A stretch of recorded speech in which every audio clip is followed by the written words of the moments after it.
पाटील यांनी दंगेकरांना कायदेशीर नोटीस पाठवली। दंगेकर यांनी पाटील हे मोकोकातील गुन्हेगार आहेत असा गंभीर आरोप केला होता आणि यावर आता आरोप सिद्ध करून दाखवा नाहीतर कारवाईला तयार रहा असा इशारा पाटलांनी दिला।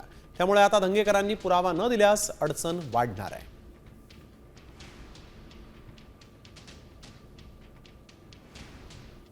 नावाचा माणूस आहे, हा गुन्हेगार आहे, हा जर मधासन दंगे करून मोका लावा तर ह्या माणसाच्या समोर बसायला मी तयार आहे आणि त्यांनी येऊन सांगायचं की मोका कसा लागतो, कारण त्याच्यावर झालाय। दादांच्या ऑफिसच्या आजूबाजूला फिरतो, हा शिपाई आहे का काय, तर त्याला लय राग आला। तो म्हणला मी 100 कोटी जमाला की मी कुठे शिपाई आहे का, मी असं आहे। नाही, पण मग समीर पाटील कुणाच्या माध्यमातून तुमच्यावर मोका लावणार आहे आणि ते कुणाचे माणूस? त्याच्या अजून कोण त्याच्या पार्टीशी एखादा शोधतो आणि त्याच्याशी समोरासमोर बसायला मी तयार आहे आणि त्यांनी कुठलेही त्याचे आणले त्यांच्या समोर बसायला ओपन खुले चर्चा आपली।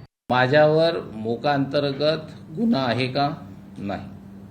मी गुन्ह्यातला आरोपी आत्ता आहे का? नाही। मी दादांच्या ऑफिसमध्ये कामाला आहे का? नाही। मी दादांचा OSD आहे का? नाही। आता हा विषय रवींद्र दंगेकर आणि समीर पाटील चालू आहे। जसं जसं दंगेकर एक एक कागद माझ्याकडे कोर्टामध्ये प्रोड्यूस करणार त्याच्यावर प्रत्येकाचं उत्तर देणार। आता isakal.com आहे देशातील नंबर 1 ची मराठी न्यूज वेबसाईट। प्रत्येक अपडेटसाठी isakal.com ला नक्की भेट द्या।